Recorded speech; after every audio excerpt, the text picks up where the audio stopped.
Grab a cup of tea or a glass of wine and tune in for Inspired Conversations with publisher Linda Joy.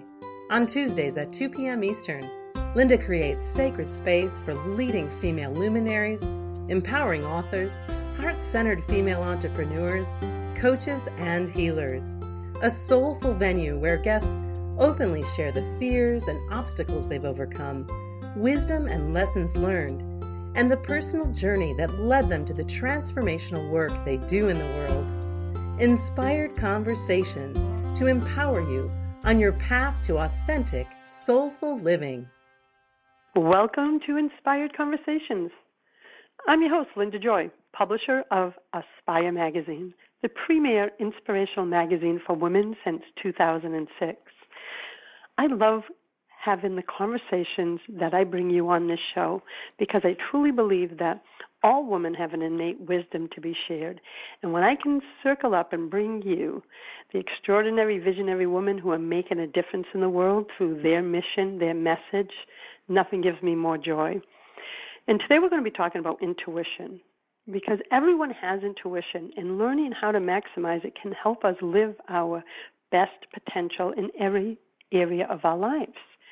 And today, joining me is Lisa Campion, psychic counselor and Reiki master teacher with over 25 years of experience. She's trained more than 1,000 practitioners in the hands-on energy healing practice of Reiki, including medical professionals, and has conducted more than 15,000 individual sessions in her career. Lisa is also the Dean of Students at the Rhys Thomas Institute, a 3-year energy medicine school that has trained hundreds of people worldwide in energy medicine. Based near Boston, Mass., she specializes in training emerging psychics, empaths, and healers so they can fully step into their gifts, because right now the world needs all the healers it can get. Lisa is the author of the #1 best-selling book, The Art of Psychic Reiki, and is the host of the popular radio show, The Miracle of Healing, on Empower Radio. Lisa and I go back a long time. She'll be speaking at my upcoming Inspired Life Women's event. She is doing amazing work in the world. And Lisa, I am so excited to have you here today. Oh, thank you, Linda. I'm so pleased to be on the show with you today.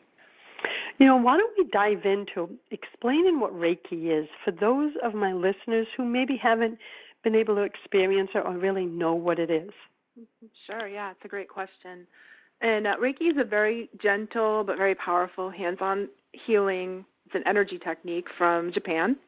And it uses, when you learn it, you learn how to move energy through the body. We can think of it as like acupuncture without needles in a way.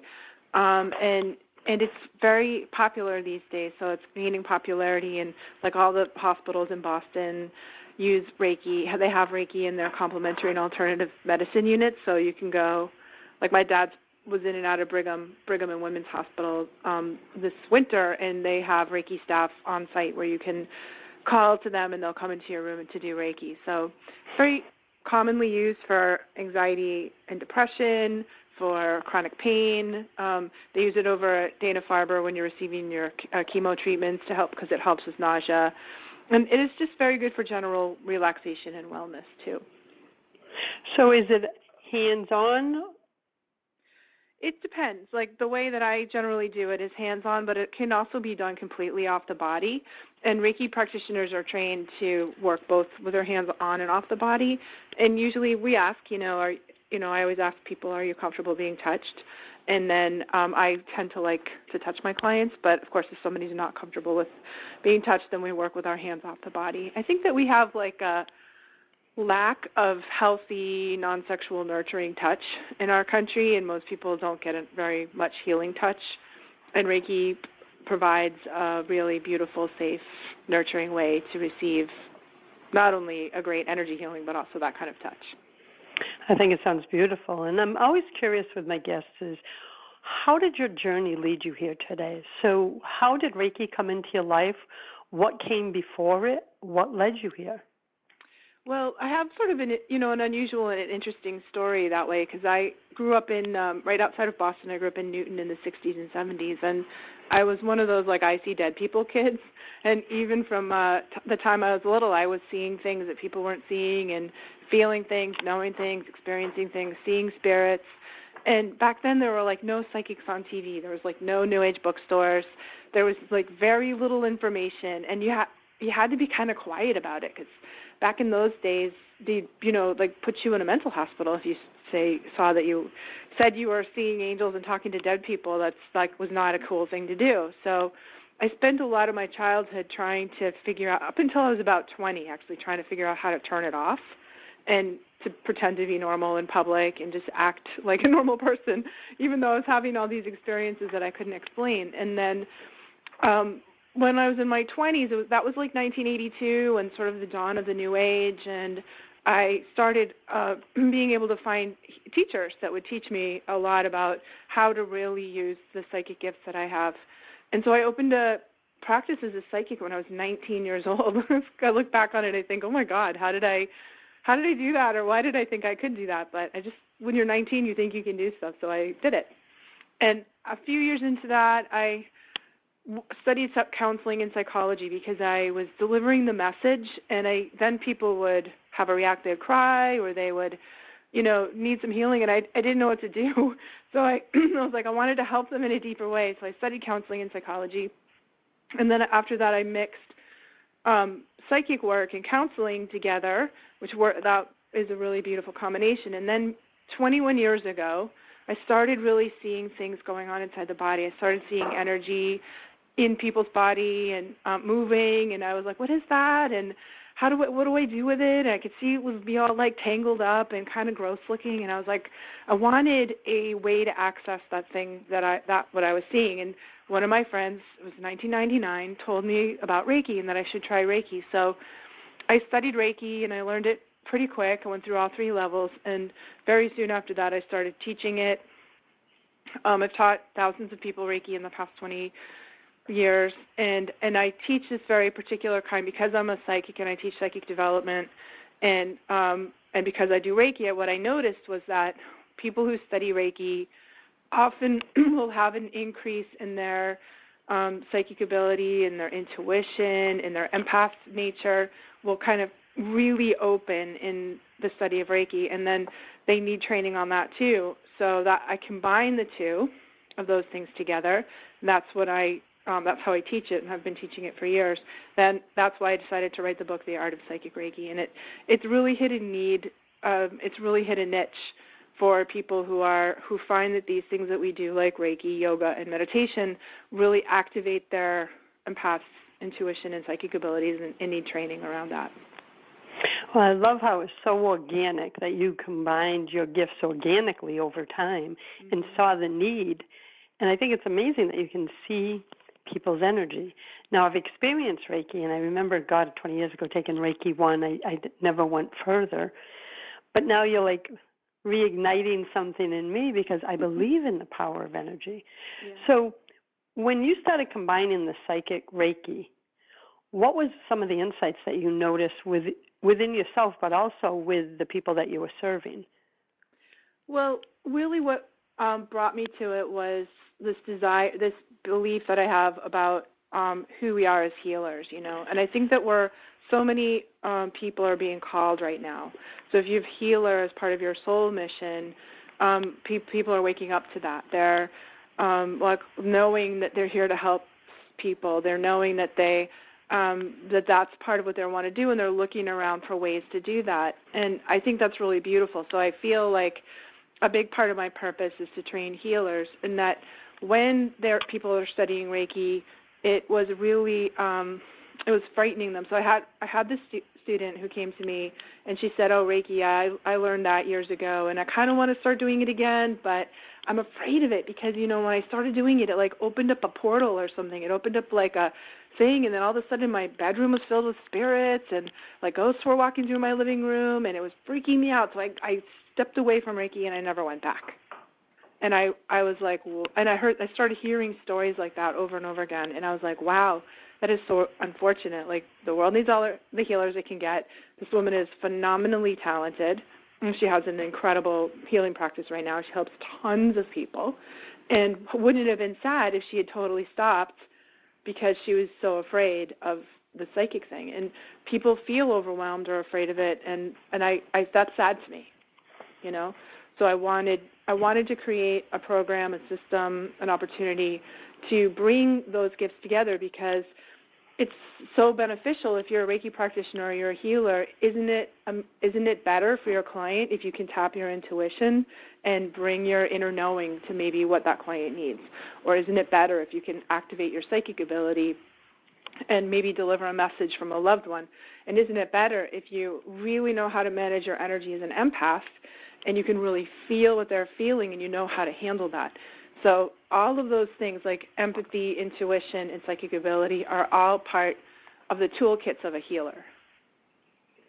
And it's so important that we have a toolkit, because if we can't maintain our own spiritual health, I guess you can call it energetic health, then that's when the fear comes up, correct? Like that woman experienced those fears. But if we have the tools to be able to manage all of that, that's when we become the empowered healer. If I heard you correctly. Yeah, that's exactly right. And so now she came into full circle, I guess, and has been able to merge both. Yeah. So now she works. She has an energy healing practice where she also does, bring in her psychic ability and her knowing, and she's a really good medium, so her mediumship ability. And brings it all to the table to the incredible benefit of her clients. She's like fully activated, fully in her power as a healer. And I think wow, I look at sort of the ripple effect of all the people in the world that she's helping and how that impact there. And I think how sad it would be if she had never done that. It's really what motivated me to write my book. I'm so glad that you did too. And we're going to take our first break. When we come back, I want to talk about making the distinction between intuition and psychic, because I've had conversations with, friends, and there's a lot of confusion on what it is. Yeah. So let's talk about that when we come back, and we'll be back in a moment. I'm with Lisa Campion, author of The Art of Psychic Reiki. You can learn more at lisacampion.com. We'll be right back. A conscious lifestyle for a mindful life. OMTimes Radio. IOM FM. It's time to amplify your intuitive superpowers and allow your soul to lead the way. When you hear, trust, and follow your inner wisdom, you'll discover your soul's path, a path that leads to the joyful, authentic, and abundant life you desire and deserve. Master intuitive teacher, coach, and healer, Carolyn McGee is known as the Angel, Animal, and Intuition Oracle. She has taught thousands of professional, corporate, and entrepreneurial women to trust themselves and their divine intuition so they can show up in their full power in business and in life. With a background of over 20 years in high tech, Carolyn knows firsthand the importance of living from a blend of her masculine and feminine energies. If you're ready to embrace your intuitive superpowers, visit CarolynMcGee.com to learn about Carolyn's supportive programs and offerings. Hey America, we need to have a little talk. We've got more food than we know what to do with in this country, yet 17 million kids in America are struggling with hunger. Makes no sense. Luckily, the Feeding America nationwide network of food banks has volunteers gathering excess food and getting it to hungry kids. They're kind of like food angels. Hey, become a food angel yourself by supporting Feeding America and your local food bank at feedingamerica.org. We can't do it without your help. Brought to you by Feeding America and the Ad Council. Are you trying to get from point A to point B and need a little advice? Connect with the counselors at OMTimes Advisors. Whether you're looking for a life coach or a spiritual intuitive, the advisors participating at advisors.omtimes.com were carefully chosen based on their gifts, skills, and professionalism. OMTimes Advisors, connecting you with the best advisors in the business. Hi everyone, this is Shay Parker, the host of Best of the Best, which airs live right here on IOM Radio every Tuesday night at 8 p.m. Eastern and 5 p.m. Pacific. I'm super excited to bring you expert guest hosts, spiritual discussions, free psychic readings, and so much more. I can promise that you will not want to miss this one-of-a-kind, fun, yet touching, down-to-earth show. Join us every Tuesday night at 8 p.m. Eastern, 9 p.m. Pacific on OTR-FM. This is Shay Parker, and I can't wait to see you there. This is OTR-FM, part of the IOM Radio Network. Hi, you're listening to Inspired Conversations. I'm so glad you're here with us today. I'm here with Lisa Campion, author of The Art of Psychic Reiki. And Lisa, let's talk about the distinction between intuition and psychic, because I know I'm very intuitive and maybe in some ways the psychic, but there's some people that they're really afraid of even hearing the word psychic. They'll say, I'm intuitive, but I don't want to be psychic. Yeah. Do you see that a lot? Yeah, psychic is a word, people, that's very triggering to people, and that a lot of people are afraid of it. Psychics are bad, psychics are frauds, psychics are, take your money and run. There's psychic hotlines, psychics are bring in spirits, or it's against religion, and, of course there are bad psychics out there, just like in any profession. There are people who are amazing and practice in ethical ways and help people, and there are other people that really don't. So we do, I understand that, but I do think it's important to make the distinction between the two, and at least how I define it is that intuition is our inner knowing. It's our own guidance system that kicks into being, and everybody has that. So it really consists of, and if you know anything about the chakras, it's the lower three chakras. So it consists of the information your body is giving you, how you feel about things. That would be the second chakra, like your emotions, that I have a good feeling or a bad feeling. And then your third chakra, which would be your gut, like I have a gut knowing, like I don't know why I know, I just know. And those things together, your body, your feelings, and your gut, compromise your intuition. And it's really like the way that our own soul guides us through life. We're meant to go towards what our intuition is guiding us to. And oftentimes what happens with people is they get into an argument with their intuition and their mind. So your mind will, tell you things. Like let's say you meet somebody, you're at a party and somebody walks in the room, and your intuition goes off and goes, that's not a person for me. That's a person that's giving me a weird, creepy vibe. Like I don't want to. That doesn't seem right to me. And your body will feel, maybe you feel shivers or cold, or you feel like a weird, twisty nausea feeling, and your emotions are like, that doesn't feel right, and your gut's like, no thank you, right? And it can be loud and clear, but your mind will come in and say, Lisa, why are you thinking that? Everybody else likes that person. Like, what's wrong with you? Like, come on, that's not very nice. Like, go over there and be nice, And so we go into this argument, and of course, the ending of the story, Linda, right? Intuition will play out to be true. Like 99% of the time will go on, and your intuition will be proved right. So I feel like there's a huge benefit in us learning how to follow our intuition to really get the clues. Like it's like your soul is dropping you breadcrumbs through your intuition to help guide you on your path. And when we align with our intuition, we tend to create a life that is more soulful and more resonant and meaningful for us. And that's how I live and lead my life, is following. I love that phrase, the breadcrumbs, spiritual breadcrumbs. That's how I've made every decision in my life over the last 18 years. But what you said, I remember at the beginning, I'd argue with it. Mm-hmm. And then I kept choosing to look for signs that it was right. And I started following those signs, ignoring the voice in my head that said, this is so illogical for you to be doing this. Like starting Aspire magazine, right? Yeah.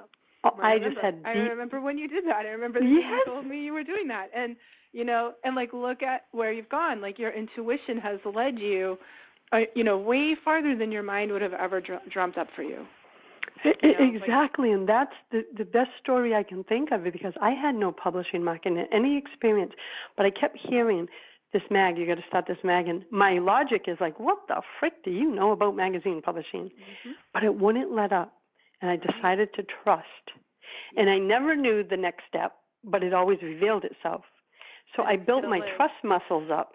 It still is. Like, you look at you, you're, all these, like, 14 years later in 5 brands. You're kicking it. You're still expanding your business. You're still, working on the very edge of your own growth and bringing us all these incredible gifts that you do, and that's what's amazing about living, spirit-led life is really through our intuition, because your mind will never come up with a plan. The mind always aims low. The mind, it's sort of like God's will versus your will, or divine will versus your will. Divine will is that's how we feel. We feel that through our intuition, and our personal will always aims low, always, never has the full idea, the full plan. And then, in a way, also, this is where psychic can help. So psychic is slightly different. Psychic is not your inner intuition, but it's outside guidance.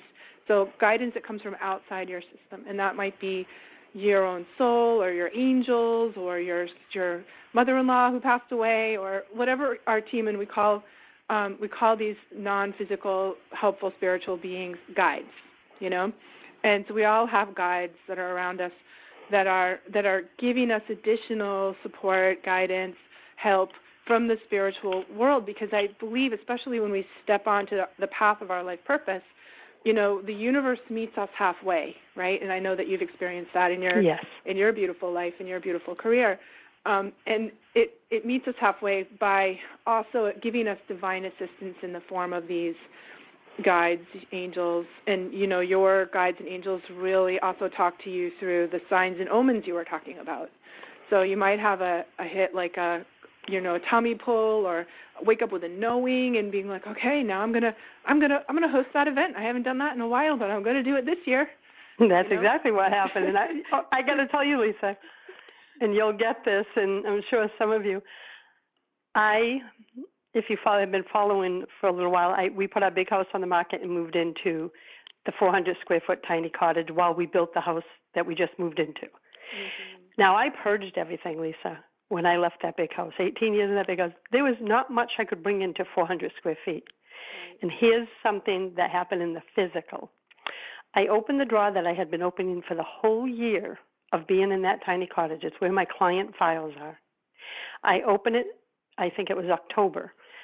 And inside there, and I'm looking at it right now, so I'm freaking out, was the agenda, the print agenda from the Love, Light, and Laughter 2008 event. And I said, how the hell did you get here? There's no way this paper should even exist. Wow. It was purged way back. But it suddenly appeared in a drawer that I accessed every day for a year. And I said to the divine, I am not doing another event. I know what you're doing. And I do have deep conversations with my spiritual support team. And for a month, I said, forget about it, I'm not doing it. Signs kept coming. People from the past reaching out going, hey, Lynn, I'm circling back. Do you ever do those events anymore? I go, is this a freaking joke? I haven't heard from these people in 10 years. And look what's happening. I'm hosting an event. Because I listened. I was at that 2000. Yes, you was. I was just going to tell you because you're in there. And fantastic. And thank you. And here's the thing. I could have went into my head of all the reasons I didn't want to step back into inspirational event production. But I know when I'm being led. I listen to the signs and I trust. And in less than 3 weeks since opening the doors to that, 98% of the Divine Marketplace has already been reserved. Mm-hmm. And we have over 35 speakers who've already joined us. Now, as you shared a moment ago, when you teach your clients, when you meet the universe halfway, it says, oh, yeah, baby, and it comes and meets us. And that's why I think the work you're doing in the world is so important, because there's so much fear that no one's trusting their own divine guidance. Right. It's hard, and it is hard. I think it takes some sort of spiritual practice and some paradigm shifting to get away from our desire to be in control, to have a nice, comfortable life, to not live outside a comfort zone, to sort of use our will to arm wrestle life into the shape that we think we want. It's like a control issue we get into with life, and when we do that, we always limit ourselves. We always lower the bar. We always stick inside the comfort zone, and I think part of living a spiritual life is letting that go. And me too, like Linda, I'm like, I get 5 minutes in my comfort zone before I'm leveling up to the next thing, and every time I'm like, oh my God, you want me to do what? And I find that sticking to my self-care and my spiritual practice and my energy management techniques is what, and just having faith really in the process is what allows me to continue to step forward bravely like you do into these things. So I have those same eye roll moments like, oh my God, are you kidding me? You want me to do what? And yet it always works out. It's always beautiful. It's always like, once it's done, I'm like, oh my God, that was so great. I'm so excited. I'm so proud of myself for actually following through and doing that. And that's where our guides are a part of that. Like, I love that you said spiritual support team. That's a fantastic term for it. That's what it feels like to me. And I want to touch on the psychic for a moment too, because there was a time that word 30 years ago, I'm going to be 60, that I had that connotation of like, oh my God, I don't want any of that stuff around me. Now, and I want to just ask a question because I'm really curious. So what happens to me, and it's happened 3 times in my life, and I want to know if this would fall under psychic, spiritual support team, because I'm still not sure. In the darkest times of my life, it was always at the cusp of a life transformation. And I'll give you one example. A building was glowing a light blue, and it was on the darkest day of my life. I was suicidal. I wrote about it in one of my first books back in the 90s. And I don't even know how I was driving that day. Suddenly, I see a building glowing blue, like light, like coming from behind it. That's the best way I can describe it. And the car just pulled in. And I happened to walk into an office. I just sat down in this poor woman's office. I don't know how she didn't go crazy. Like, who is this stranger sitting in my office chair? And it came to be that she was a therapist for the exact childhood trauma that I had suffered. Wow. Now, that's happened 3 times in my life. Would that be psychic? Because it was an outside thing, the blue light, that led me there? Absolutely. What would you call that? I would say that's a psychic experience. Okay. And a spiritual experience too, So it's like we use our psychic ability to experience non-ordinary states of reality, or non-ordinary activities, or sort of the liminal world, where in that moment, you needed an intervention from your spiritual support team. You needed to throw you a lifeline. And sometimes when we're in those states of depression or anxiety, we're in a little bit of an altered state. And then, that it's like they really had to like whack you up, on the side of your head so that you got the message, or it was so you couldn't miss it, And I do think that that our guides are there to help us during those times. Your psychic ability allowed you to perceive that. So psychic ability is really about perception and opening up the way that we perceive to more. I love actually the old phrase ESP to explain psychic, extrasensory perception, because we're always perceiving through our 5 senses, and really what psychic is allowing us to perceive more than other people. Like I think psychics allow their brains to take in, or our sensory apparatus to take in more information than other people do. So I perceive energy around people. I perceive spirits.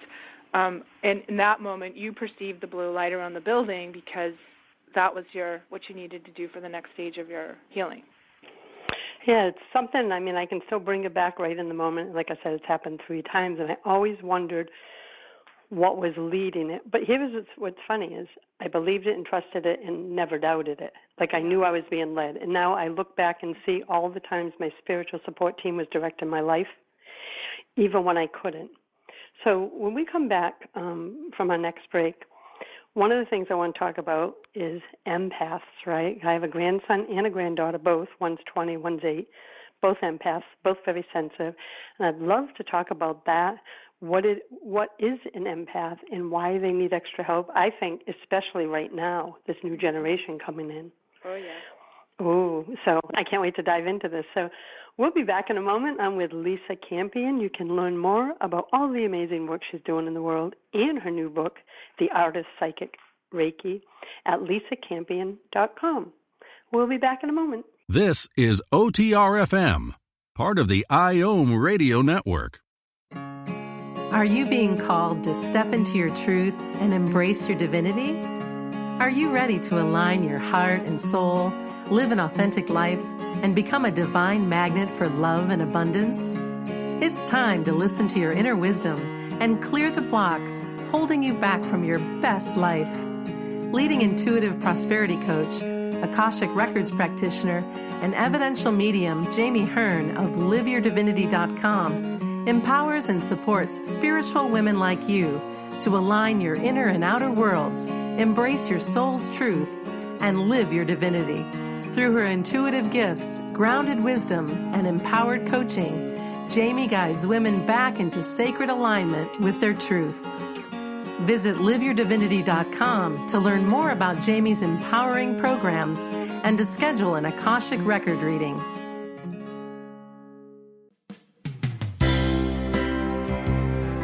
This is Terry Van Horn, and I want to invite you to join me for my weekly radio show, Healing Light, on OMTimes Radio every Wednesday at 6 p.m. Eastern Standard Time. On Healing Light, we want to bring love, light, and blessings into your world. You can find out more about us at www.healinglightonline.com. Blessings. Me, a cat, moving in with a new human. It took a little getting used to. She has these weird games she likes to play, like this giant feather. She sticks it in my face. I swat it away. She sticks it in my face. I swat it away. It's almost like she thinks I enjoy it. But seeing how much fun she gets out of it, well, I guess it makes it all worth it. Humans. A person is the best thing to happen to a shelter pet. Be that person. Adopt. Brought to you by the Ad Council and the ShelterPetProject.org. This is OTR-FM, part of the IOM Radio Network. Welcome back. You listen to Inspired Conversations. So, Lisa, empaths, right? I realize now I am one, have always been one, but I truly now can say I identify as one. And now I'm watching the younger generations come in, and I have a 20-year-old grandson who I knew from the time he was 3, and an 8-year-old granddaughter. Are you noticing that the generation, and there's an age difference there, 20 and 8, are you noticing the next generations coming up of empaths are even more heightened awareness, but also extremely sensitive? Yes, absolutely. So, absolutely. And every generation that's born seems to be more sensitive and empathic than before. But let's talk about just the definition for that for a minute, in case people haven't heard it. And an empath, in the way that I define it, is like a psychic sponge in a way. So it's one of the psychic gifts, but it's almost like we could say that empath is almost like a kind of a sub-personality, or a certain type of person it's like its own little species in a way. And it came out in the 90s, like the highly sensitive person was sort of the first inkling we had that maybe there's a difference here. And empaths are people who are so emotionally sensitive and energetically sensitive that they feel other people's emotions as if they're their emotions, or they feel what's going on in other people's body, in their body. Like if you have a headache and I sit next to you and I put my hands on you, I might get your headache. I might feel your headache in my body. And if you were sad, then I would feel sad myself, it's like a sponge, like sucking up other people's energy and experiences. And it's tricky because it seems like a giant, terrible curse. It's like very difficult for people, empaths, to be in the world and be around other people until they learn how to manage their sensitivity, which is something that I work a lot with people on. Once you learn to manage your sensitivity, then we can understand that those gifts are absolutely 100% the gifts of healers. It's like having a built-in MRI X-ray machine. So when you're working with somebody, you can feel what they're feeling in their emotions, in their body, or even sometimes what they're thinking, as a way to assist them as a healer. They are the gifts of the healer, and that's so important to remember, because otherwise it just feels like a terrible curse that we don't know what to do with. It's so funny that you said it, because my grandson, like I said, he's going to be 20. I just said to him the other day, you've always been sensitive, and it doesn't mean it's a curse. It means that you were chosen to be a healer, to have compassion and empathy for others who are going through what you have gone through.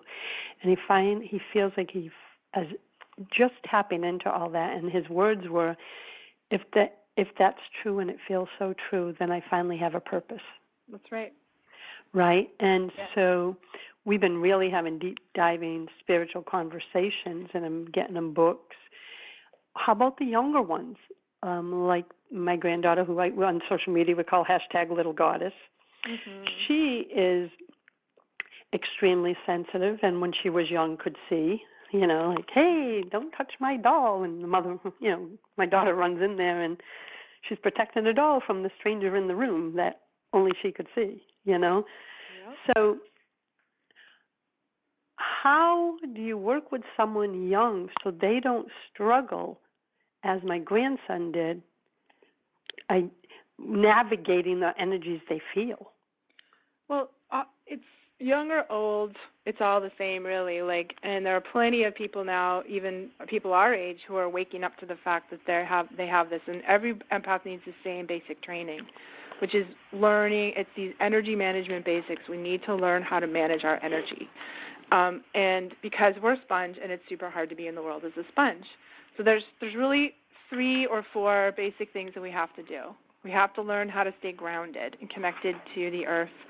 Empaths, when they get overstimulated and when the sponge is full, we go into something called empathic overload. And you get knocked out of your body, you get overwhelmed, you get sick, you get cranky, tired. And it happens to me 20 minutes into Market Basket. Oh, yeah. Or 20 minutes into the mall at shopping, season at Christmas. That feeling, you're like, oh, man, you just got hit by a train. That's empathic overload. And in order to avoid that and to heal from that, we have to stay grounded. We have to stay in our body. So we need grounding practices. I use a breath technique to really breathe into my body and push energy down my legs and connect consciously to the energy of the earth and stay grounded and centered. That's the first thing. The second thing is we need to learn how to clear the energy that we pick up from other people. And you can modify this to what your 20-year-old grandson and your little goddess, and you just want to put it into words that are, concepts and words that she would understand. But basically, clearing is squeezing the sponge. So if you picked all this stuff up, we have to squeeze the sponge. We have to release the energy that we picked up.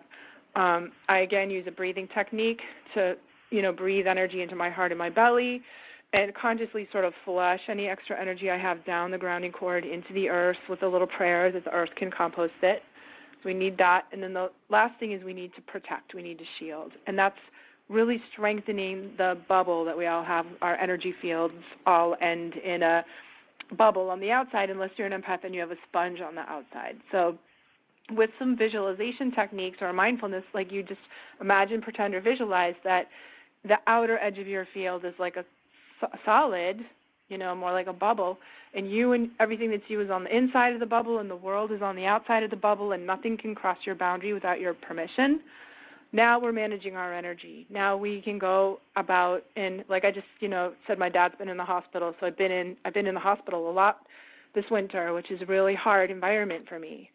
And then before I go in there, I do this. I sit in my car, and I'm like, okay, ground, breathe, clear the sponge, squeeze the sponge, put shields on full, put my full protection on, and I go into the hospital, and I'm like, okay, this is intense, but I'm in my bubble. It's all right. And then when I leave, I do the same thing. Before I drive anywhere, before I redo those things. I do those things in between clients in my office. And when we get good at it, and it becomes second nature, then we have a way to manage ourselves so we can fully participate in the world in the ways that we're meant to do, that we're really meant to participate in the world. I love the idea of the bubble, because I do have taught her one for going to sleep at night to pull Archangel Michael, and she picks a bubble and she adds sparkles and she gets to decorate it basically when she does it. But she loves the feeling of it. So, yeah, I could do that with her for during the day too. But I love what you said about squeezing the sponge because it's so visual, and I'm a very visual person, so I could see it like, oh, let's get all this other energy out of us. So those are three powerful strategies that you use with your clients and also teach it in your work. Yeah, absolutely. Yeah, and I have a little free gift for you guys too. If you go onto my website, you can get a free 4-hour class called Energy Management for Empaths. That it teaches these things really, because I feel so strongly on helping people not suffer the way, we don't have to suffer, and we do until we learn these things. It's something everyone should know, and just no one's been taught how to manage their energy. And the other thing, when we get that done, we need to work a little bit more on boundaries, how to say no, how to set boundaries, how to, there's another layer that we do after the basic energy management that's a little bit more advanced. But once you learn how to manage your actual energy field, it's like you have a leg to stand on. Like you have a foundation to stand on, that you can do these other things that require a little more study.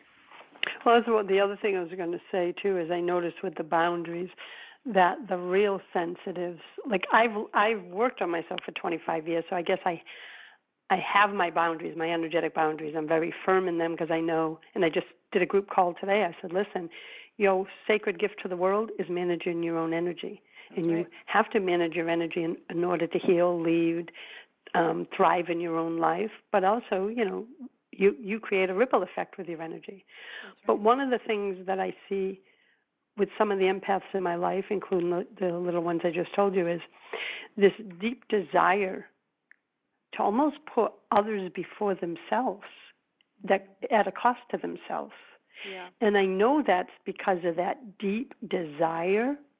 How do you shift that in a young person before it becomes a lifetime? You shared the energy protection, but the boundaries is the big thing of where they end and someone else begins. That's right. And that it all comes from the desire to serve, since all empaths are healers, and we can really feel other people's pain. We also, empaths tend to be magnets for people who are needy, who need things, it's like you're minding your own business in the supermarket and the little old lady comes up to you and tells you her whole life story in the frozen food section, because there's a light about you.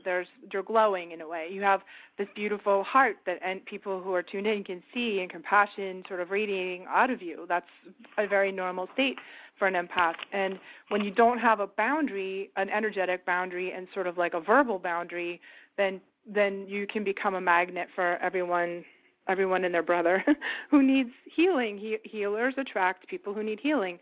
And so I think it's super important to honor that we need to be in choice about that we have a choice about that. So I choose to deal with, to work with my clients, with my family, with my friends. Like, I'm not going to maybe engage with every single person who's walking down the street because I can't.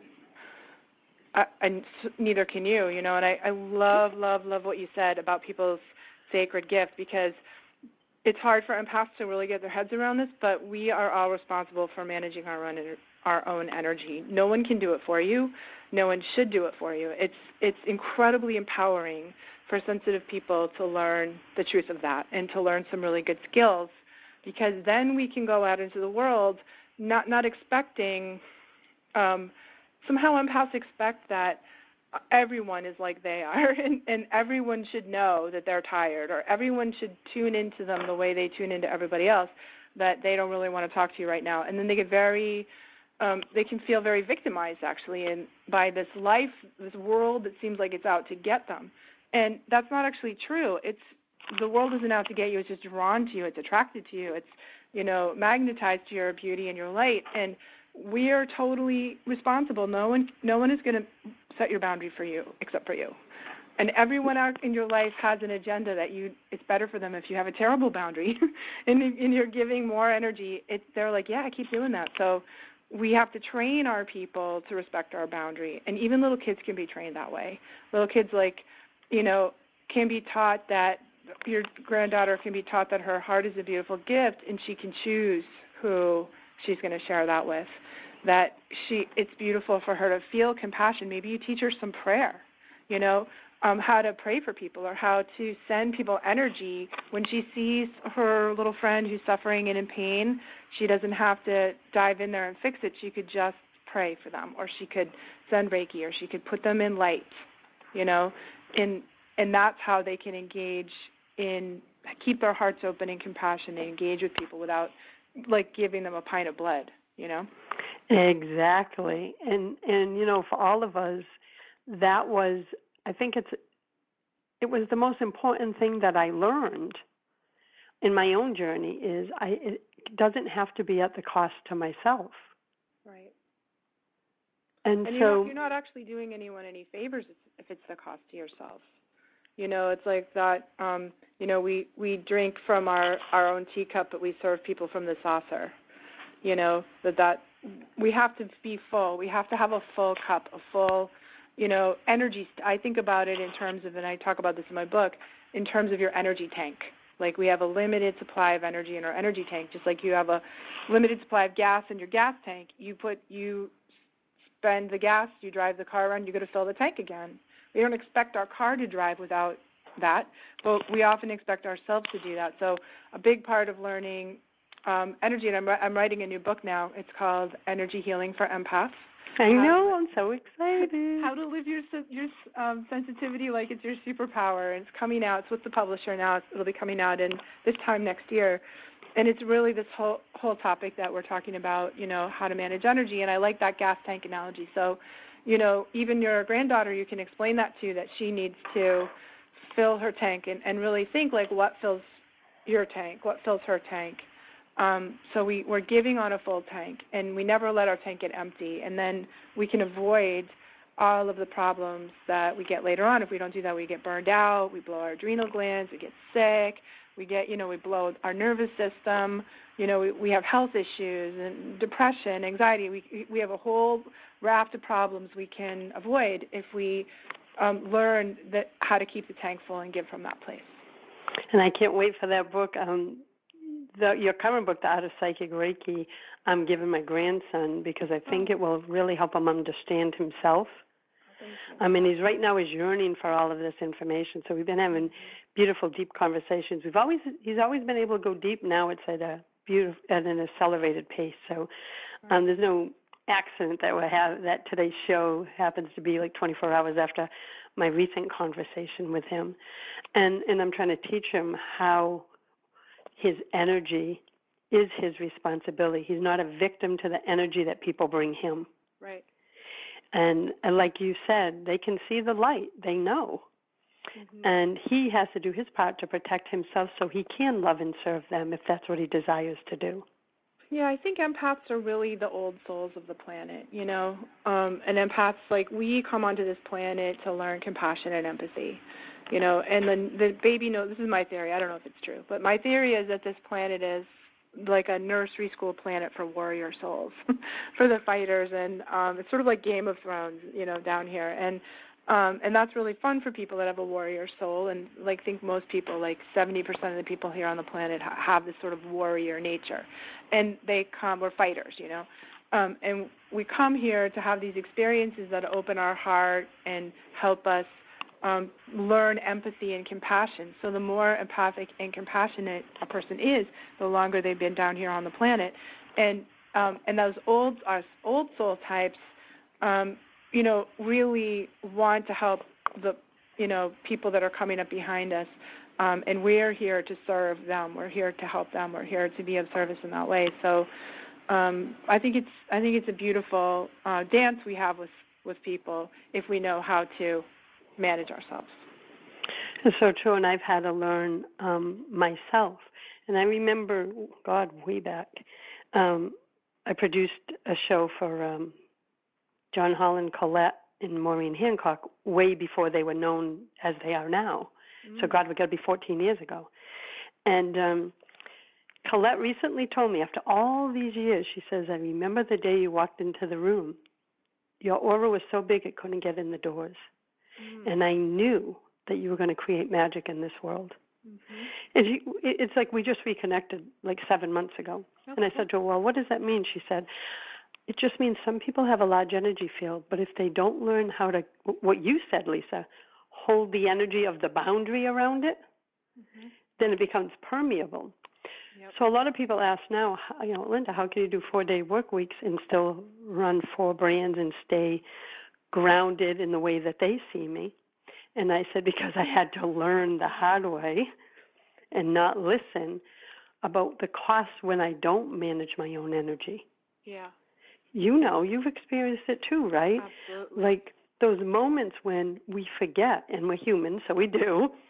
And I'm one of those, I tell my clients, listen, there was a time I tell them that the divine would like flick me on the ear like, hey, yeah, you're forgetting. And of course I just, swipe my ear going, hi, I got this. And then they'd give a little tap on the head, and I still wouldn't listen. I'd wait for the cosmic 2x4. Mm. So now I say, I don't want any more cosmic 2x4s. I'm going to monitor my energy. That's how I've been allowed to serve, I think, at this level, energetic level. Have you found the same to be true for you, that as you monitored your own energy, the life that you wanted to create was able to come to you? Absolutely, and I'm diligent about those things. It's almost like my first priority is my spiritual and psychic self-care in a way, So I'm really always minding my boundary, always leaning into my my spiritual practices, my meditation, and I know what I know what I need to do to keep my own tank full, and I make that the first priority, because if I do that, then I have almost like boundless energy for the work that I'm doing. That's like, how I feel, because I never feel like it's work. I feel like it's just flowing through me. Me too. But when life happens and I forget, I'm able to recalibrate a lot quicker now. I'm like, oh, what's this feeling in my body? Ah, shit, you forgot your morning practice. That's right. Or your green drink, or whatever it may be. Or you need a nap today, or Oh yeah, I love my naps. Yeah, exactly, and it's so. I'm in the flow of the work, and I'm doing it, and when I can't, then I go for a walk, I do some yoga, I take a nap, I, meditate, I read books, or I get in my tubby, I walk around outside, and until my tank is full again. And I think filling the tank is a lot of times it's rest and self-care, but it's also play. So I think people really underestimate the value of play. Just doing things for fun really, really restores the tank, and also creative things, dancing, singing, drawing, painting. I like ballroom dancing, so like for me, dancing is so filling the tank. And then if I keep my tank full, I just have endless energy for what I'm doing, the work that I am doing. Well, you shared so many powerful strategies today. I want to invite everyone again, before we come to a close, to visit LisaCampion.com to claim Lisa's free gift. And repeat the name of that gift again, Lisa? It's called Energy Management for Empaths. And take advantage of that. Why struggle? Turn to Lisa, go visit her website, grab a copy of her book, The Art of Psychic Reiki, because you don't have to do this alone. There's others who have already walked the path ahead of you, and Lisa is one of the expert teachers in this. Allow her to support you. And Lisa, I want to thank you for being here today, for sharing your wisdom with my audience. Thank you, my friend. Thank you so much, Linda. And I'm so happy and proud of you. And I'm so happy for the work that you're doing in the world and really helping other people bring their beautiful gifts to the world. So, right back at you, honey. Oh, you're welcome. Until next time, everyone, choose love, choose joy, choose happiness. Blessings, my friends. Thanks for listening to Inspired Conversations with publisher Linda Joy. Join our sacred space every Tuesday at 2 p.m. Eastern and meet leading female visionaries, empowering authors, heart-centered female entrepreneurs, coaches, and healers. Inspired Conversations with Linda Joy is a soulful venue where guests share the obstacles they've overcome, along with wisdom and lessons learned on their personal journey that led them to the transformational work they do in the world. Inspired Conversations to empower you on your path to authentic and soulful living.